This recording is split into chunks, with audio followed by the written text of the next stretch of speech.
ao nosso atual presidente da Câmara de Ribeirão Preto, Alessandro Maraca, abrindo os trabalhos. Vamos lá. Espera aí, deixa eu colocar aqui a tela inteira. Agora.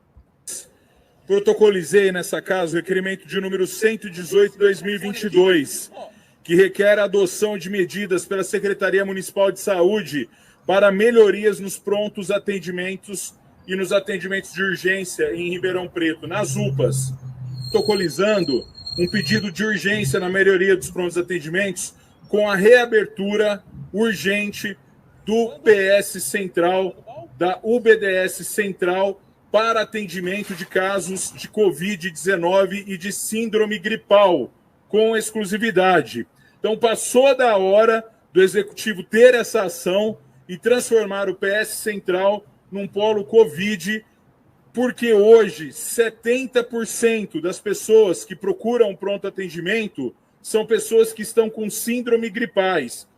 Primeiro, bom 2022 a todos nós, a toda a Câmara de Vereadores. Quero começar parabenizando a mesa diretora pela exigência do passaporte da vacina. Acho necessário e não vai arrancar pedaço de ninguém. 2, presidente, o Diário Oficial acaba de anunciar o aumento da tarifa de ônibus para R$ 5,00. Isso acaba de ser divulgado, publicado no Diário Oficial. Com o aval da prefeitura, do prefeito municipal, aumentando a tarifa para R$ 5,00. Como presidente do PDT, eu quero anunciar aqui que, pelo partido, nós acabamos de impetrar um mandado de segurança tentando impedir este aumento, já que, no mérito da questão, ele é descabido pelo serviço não ter a mesma proporção de qualidade ao preço da tarifa.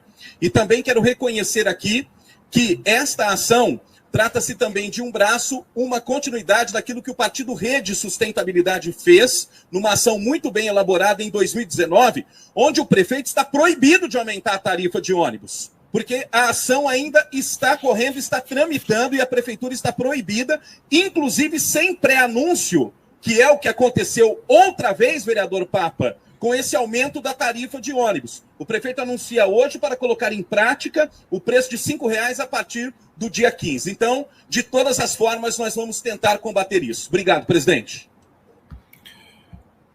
João, é isso aí. Essas foram as falas que a gente separou da primeira sessão que aconteceu na terça-feira, que, aliás, foi uma sessão também que elegeu as novas comissões e os novos presidentes de comissões. A gente vai falar isso um pouquinho mais das comissões e dos presidentes de comissões num artigo escrito no resumo mensal da Câmara, porque tem algumas comissões que parece aos olhos do calçadão e aos meus olhos pessoais que são comissões ali que têm cadeira cativa, algumas delas inclusive ao longo de 5 anos, mas vamos discutir essa questão das comissões num artigo escrito no resumo mensal. Aqui, vamos debater essa questão da fala do Maraca e do Lincoln, começando com uma fala do Lincoln, logo no início, a gente vai inverter a ordem aqui, que ele parabeniza a mesa diretora por ter aprovado a exigência do comprovante vacinal para acesso à Câmara de Vereadores de Ribeirão Preto, assim como o prefeito Nogueira também publicou um decreto municipal obrigando o passaporte vacinal nos ambientes públicos de Ribeirão Preto, podendo ser também estendido ao comércio, né, e a demais localidades onde possa ter aglomeração. Eu sou favorável ao comprovante vacinal porque sou favorável à vacina.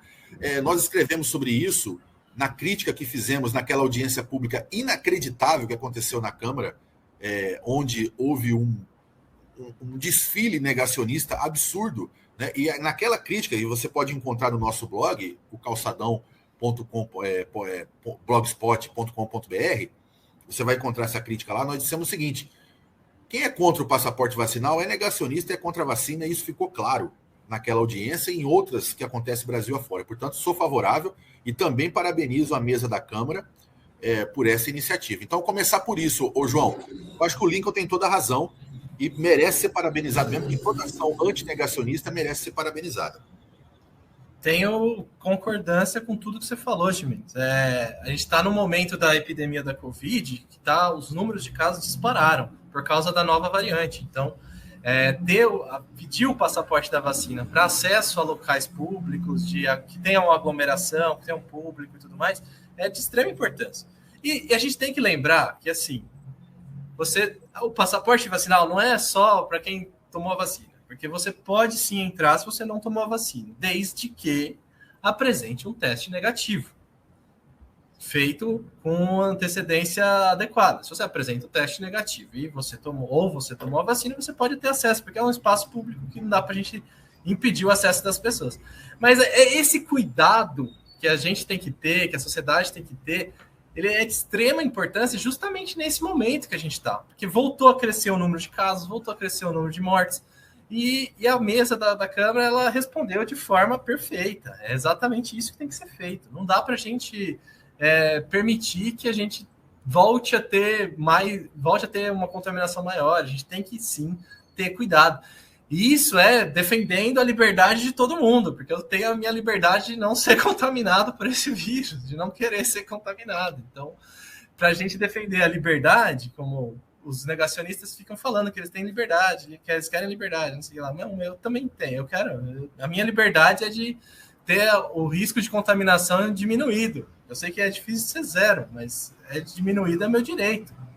Então, eu dou os parabéns para a mesa, eu dou os parabéns para o vereador Lincoln também, que fez esse levantamento, que falou isso no plenário, porque é, de fato, muito importante. Eu já tomei 3 doses, se tiver a quarta, toma a quarta, se tiver a quinta, toma a quinta, e é isso.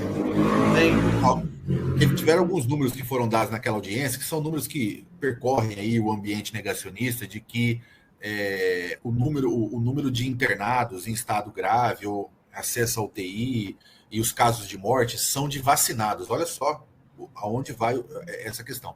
Esses dados estão sendo levantados e alguns países já têm levantamento bastante sério sobre isso e mostram claramente que a população não vacinada ou com o ciclo vacinal incompleto está sendo mais afetada, inclusive as crianças, porque as crianças não tiveram a sua vacina naquele momento grave, onde a pandemia estava matando todo mundo, se privilegiou os adultos, porque as crianças não eram afetadas tanto pela primeira cepa do vírus, quanto pela variante Delta, porque existe uma proteína, e ali é uma questão de bioquímica, uma proteína que é muito ativa nas crianças, no sistema imunológico das crianças, que evitava que o vírus se ligasse à célula das crianças. Só que a variante Omicron, ela teve a sua mutação genética exatamente nesse mecanismo. E por isso as crianças passaram a ser mais afetadas. E por isso a vacinação infantil é tão importante. Então, é preciso desmontar esses argumentos, que são argumentos falaciosos, que têm uma narrativa negacionista e que contribuem para dificultar o processo de vacinação e, em última instância, expor as pessoas ao risco de morte ou grave sequelas. Porque quando você tem uma Covid grave, quando você vai para a UTI, quando você precisa de atendimento, quando você sai, você tem o que é chamado de Covid longa, de longa duração, você tem processo respiratório dificultado, você tem problemas de coração de longo e médio prazo. Então, tudo isso é muito grave e nós precisamos ter a responsabilidade de dizer, todo mundo precisa ser vacinado. E uma outra coisa que não é verdade, João, precisamos desmascarar, é que é o seguinte, o Bolsonaro, inclusive, falou isso na fala dele, que a vacinação não é obrigatória. De fato, a vacinação não é forçada. Ninguém pode tomar vacina forçado. Isso o STF deixou claro na sua decisão. Mas a vacinação é compulsória, no sentido de que a sociedade e o poder público pode tomar medidas que forcem as pessoas a tomarem vacina. E uma dessas, forcem no sentido do seguinte, de que instiguem as pessoas a tomar vacina por mecanismos paralelos ao forçar, pegar a pessoa lá à força e colocar a vacina no braço dela. Isso não pode. Não pode, realmente não pode. Não é forçado. Mas pode-se encontrar mecanismos legais que incentivem as pessoas a tomar vacina. E um desses mecanismos legais que incentiva as pessoas a tomar vacina é o comprovante de vacina. Então, se você cobra comprovante de vacina, as pessoas têm que tomar, né? E eu sou completamente favorável a isso. Dito isso, João, vamos retomar a fala aí do Maraca. O Maraca fala uma coisa muito importante, que, aliás, esteve no debate municipal ao longo dos últimos 3 anos, que é o fechamento do PS Central.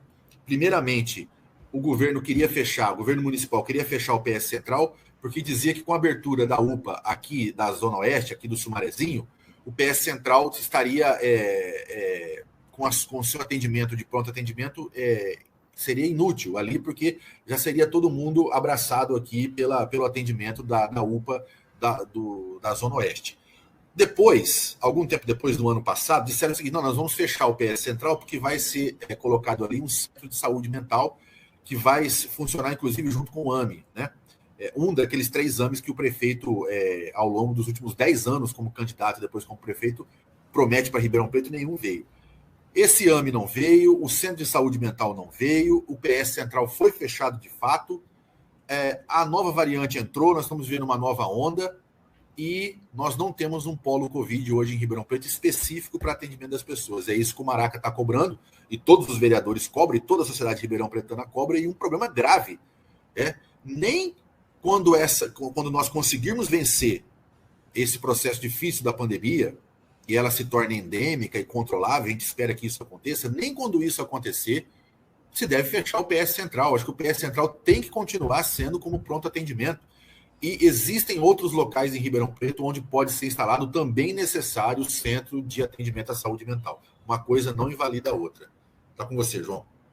Com certeza, Gimenez. A discussão da UBS Central ela é muito sensível, porque a localização da UBS Central ela é uma localização de fácil acesso a toda a sociedade ribeirão-pretana. Porque se você está praticamente a um ônibus da UBS Central de qualquer lugar da cidade. Você pode estar no extremo da nossa cidade, tem um ônibus que vai até a rodoviária, e a rodoviária está do lado da UBS Central. E você fazer... o discurso foi de que a UBS Central está a 3 quilômetros das 3 UPAs. Da UPA da Vila Virgínia, Sumarezinho e da 13 de Maio. Então, por isso... Só que você me fala, se uma pessoa está com uma emergência, ela não tem carro, ela não foi uma emergência suficiente para uma ambulância ir buscar ela, você pega um ônibus e você vai na rodoviária. E você vai andar 3 quilômetros em um estado de emergência de saúde em Ribeirão Preto? Você não vai. A UBS Central é de extrema importância por isso, pela localização dela.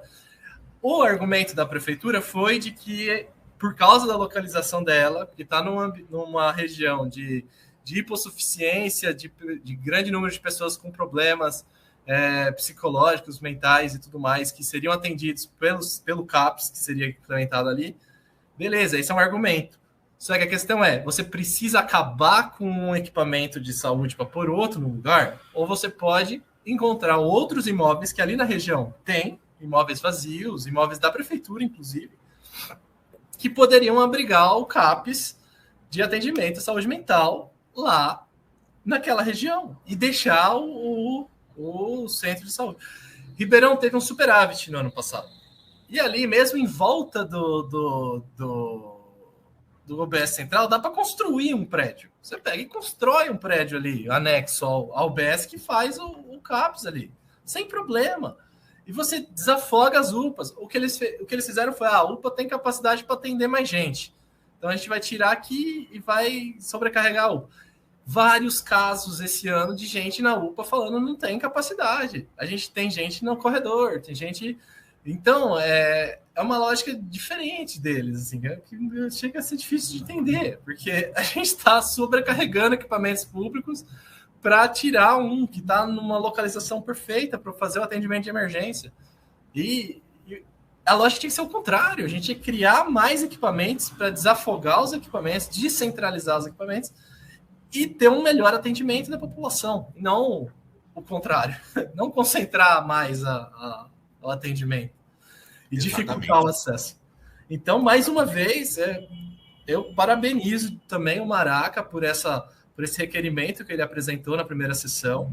É de suma importância essa discussão e é uma coisa que a Prefeitura e a Secretaria de Saúde precisa sim atender, gente. Eu moro no centro de Mendes, não sei se você sabe, eu moro bem aqui perto do calçadão, inclusive. E a minha família teve uma emergência na semana retrasada. A gente foi até o UBS Central para saber onde que a gente tinha que ir, porque a gente está a uma distância a pé da UBS Central suave, assim. Só que aí chegou lá e falou, tô com uma emergência e tal. E aí eles falaram, não, aqui a gente não atende mais, mudou já, e você tem que ir na UPA. E aí a gente tivemos que pegar um Uber, fomos até a UPA e tudo mais. E a UPA, a gente foi na UPA da 13, porque depois é mais perto para voltar para casa. A gente foi na UPA da 13, e ali tava tendo os polo Covid, tava cheio de gente. Então, tipo, é uma dificuldade que seria desnecessária, sabe? Sempre eu acho que eu não entendi essa ideia da prefeitura. E eu continuo não entendendo. as UPAs, apesar de serem 3, elas não estão tendo capacidade de atender a demanda. Não está. Se você vai aqui na UPA Oeste, a demora para se atender e a precariedade com que está se atendendo é absurda. Porque Ribeirão Preto está tendo um sistema agora que tudo está sendo terceirizado. As UPAs são completamente terceirizadas, já faz parte da política, inclusive da política de instituição da UPA. No atual cenário de financiamento do setor público brasileiro, do endividamento do Estado, eu acho que é até uma saída. Eu não vejo problema emergencial de você fazer parceria com terceirizados para levar o pronto atendimento de urgência da população. Sou absolutamente contrário de terceirizar serviço de UBS, de atendimento da saúde básica, aquele que o paciente vai lá fazer consulta, fazer acompanhamento. Acho que isso não tem que ser terceirizado de maneira alguma, mas está sendo terceirizado em Ribeirão Preto. E acontece o seguinte, as UPAs não têm capacidade e com a instalação das 3 UPAs, as UBDS tradicionais, como a do Castelo Branco, como a do Quintino, elas foram fechadas. Então, hoje, por exemplo, o prédio que funcionava, a UBDS do Simeone, do Quintino, ali na divisa do Simeone do Quintino, está fechado. Está fechado, porque funciona a UPA, ali perto do Simeone. Só que a UPA do Simeone não dá conta de atender toda a população daquele complexo enorme da Via Norte, assim como acontece já com a UPA da 13 de Maio, que já era sobrecarregada, e o que acontece aqui na Zona Oeste, porque a Zona Oeste ela é enorme, extremamente populosa. Se já não é a maior do ponto de vista de população, vai chegar a ser em pouco tempo, porque aqui, ao contrário da Zona Norte, está um dos espaços de ampliação urbana de Ribeirão Preto, com novos empreendimentos gigantescos que estão sendo feitos, inclusive além da Via Norte. Então a UPA ela vai ser já está sobrecarregada e vai ser cada vez mais em pouco tempo.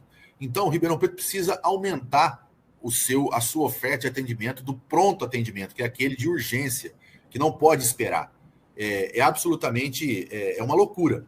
É uma loucura, é um desastre fechar a UBDS Central. Ribeirão Preto precisa de mais espaço de atendimento ao pronto atendimento e não fechar. É um outro desastre, e eu também parabenizo não só o Maraca, mas a Câmara toda, que lutou bravamente junto com a sociedade para não fechar o PS Central. Infelizmente não conseguiu, espero que a gente consiga reabrir e que essa política de ampliação do pronto atendimento possa ser instalada em Ribeirão Preto, porque a população está sofrendo muito.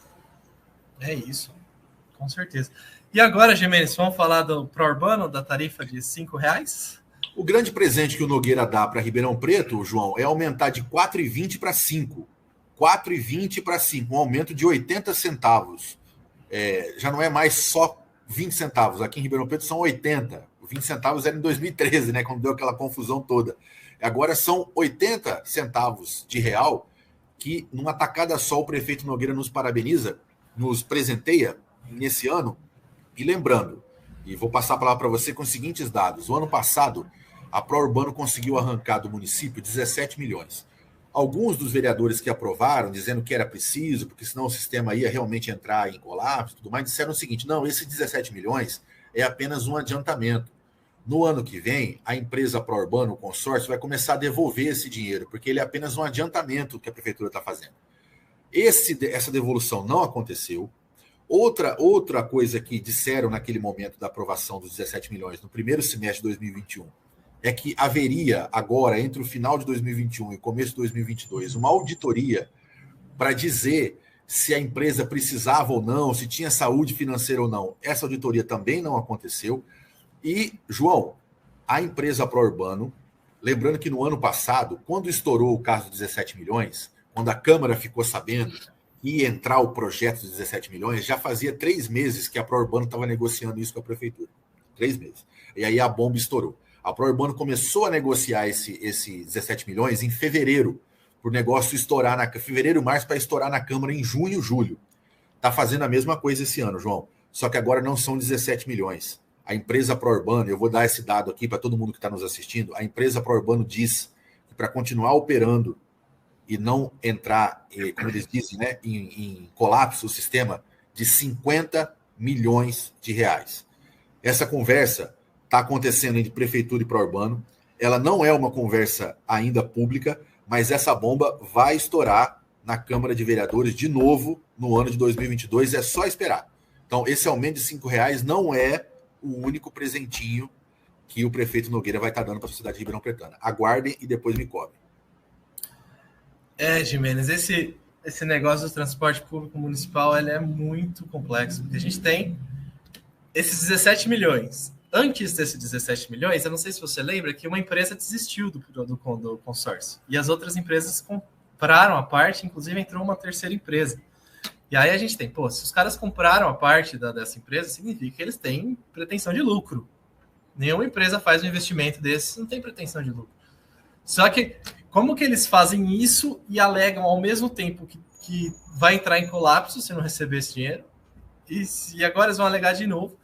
É um capitalismo, assim, que para mim é inconcebível, porque o capitalismo não é, tipo, se a empresa vai lá e privatiza, concede, se ela não consegue, fale, entra outra, não é normal, não é essa. Ué, deixa as empresas falirem e faz um contrato emergencial. A prefeitura tem mecanismos, inclusive, de assumir os ônibus dessas empresas.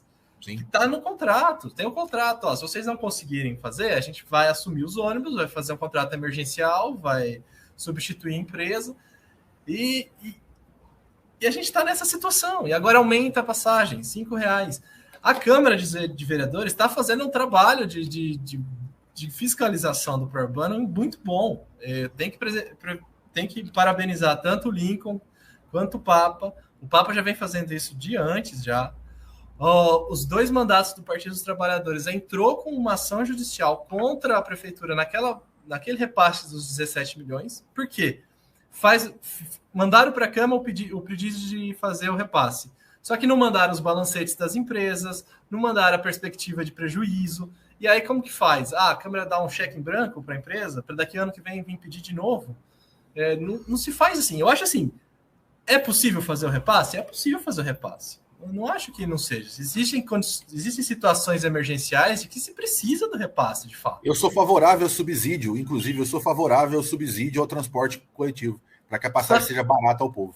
Exato, só que precisam ter como que se fala assim, uma resposta. Precisa ser um bom serviço, né? Exato. Você, beleza, a prefeitura vai investir 17 milhões nessas empresas, o que a prefeitura vai ganhar em troca? O que a população de Ribeirão Preto vai ganhar em troca? Porque não dá para só dar os 17 milhões e continuar tudo do jeito que está. Inclusive, durante a pandemia, vários vereadores, aqui eu lembro principalmente do França. O França fez várias leis durante a pandemia para que fosse oferecido álcool gel, para que tivesse um biombo para proteger os motoristas. Tudo isso que são ações, gente, são ações lógicas e que são necessárias. E todas elas foram vetadas. E a Pro-Urbano, mesmo recebendo esse repasse, não implementou nenhuma proteção extra para a Covid. Pelo contrário, eles diminuíram as frotas, porque eles estavam tendo menos rendimento, diminuiu a frota. Aí aumenta a aglomeração, porque as pessoas têm menos ônibus para pegar. Então, a Câmara está fazendo um serviço de fiscalização importante, só que a Prefeitura e a Pro-Urbano não estão fazendo a resposta. Eles estão recebendo dinheiro e não estão dando resposta à população. Esse mês de janeiro eu fiz uma reportagem na Avenida Dom Pedro. Fiz lá um programa na Avenida Dom Pedro, conversando com os comerciantes e andando na Avenida Dom Pedro. Enquanto eu fazia a reportagem, obviamente um comerciante conversou com o outro e a minha presença ali na Dom Pedro ficou conhecida. As pessoas ficaram sabendo que eu estava fazendo uma reportagem ali. E não só os comerciantes, mas os usuários também ali e usuários de ônibus. Eu estava passando na calçada, filmando, conversando comigo mesmo no celular, gravando lá o programa. E uma pessoa me parou e falou assim: você está fazendo aqui uma reportagem da Dom Pedro? Fala aqui o seguinte, tá vendo isso aqui? Ó? Aí ele apontou para a calçada, não tinha nenhuma placa, nenhum pedaço de madeira, conforme tem, é o básico, né? As pessoas esperam o ônibus do lado de placa e do lado de madeira, na chuva, no sol, porque não tem ponto coberto, né? Isso já é tradicional em Ribeirão. Ele falou para mim, ó, olha aqui, ó, aqui não tem nem placa e nem pauzinho, não tem nada. Ele falou, quem passa aqui não sabe que é um ponto de ônibus. E ao lado de um terreno baldio. E aí você anda por Ribeirão Preto e isso é o normal. Ou seja, uma empresa que pediu 17 milhões, uma empresa que não repassa a taxa da Transerp, porque era para se repassar uma porcentagem para que a Transerp pudesse se capitalizar para fazer a fiscalização do próprio sistema. Essa taxa não é repassada, entre outras coisas que a empresa não repassa, ganhou 17 milhões e vou dar esse dado de novo, João, porque ele é importante. A Pro-Urbano está conversando com a prefeitura e dizendo para a prefeitura que precisa de 50 milhões de reais para que o sistema seja viável. E aí o secretário do planejamento, o secretário da administração esteve na Câmara Municipal, que foi convocado pelos vereadores no ano passado, segundo semestre do ano passado. E na sua fala, ele deixa claro que a prefeitura está fazendo um estudo ao custo de R$500 mil, contratou uma empresa ao custo de R$500 mil para fazer um estudo sobre a viabilidade financeira do atual contrato e do atual consórcio na possibilidade de um novo contrato. O novo contrato, ele é urgente. Deveria ter sido feito já na administração do Nogueira. Não foi feito. Agora, se a prefeitura está esperando essa política, essa narrativa de que nós faremos sim um novo contrato, mas no meio disso, dá esses R$50 milhões para a Pró-Urbano, isso vai ser um escândalo em Ribeirão Preto. E a gente vai estar de olho nisso. Nós somos favoráveis a um novo contrato. Esse contrato tem que ser rompido, tem que ser feita uma nova concessão do transporte, que inclusive tenha na sua regulamentação o subsídio público, que é essencial em cidades onde o transporte coletivo é de boa qualidade, e essas cidades existem, inclusive aqui no estado de São Paulo, o transporte é subsidiado.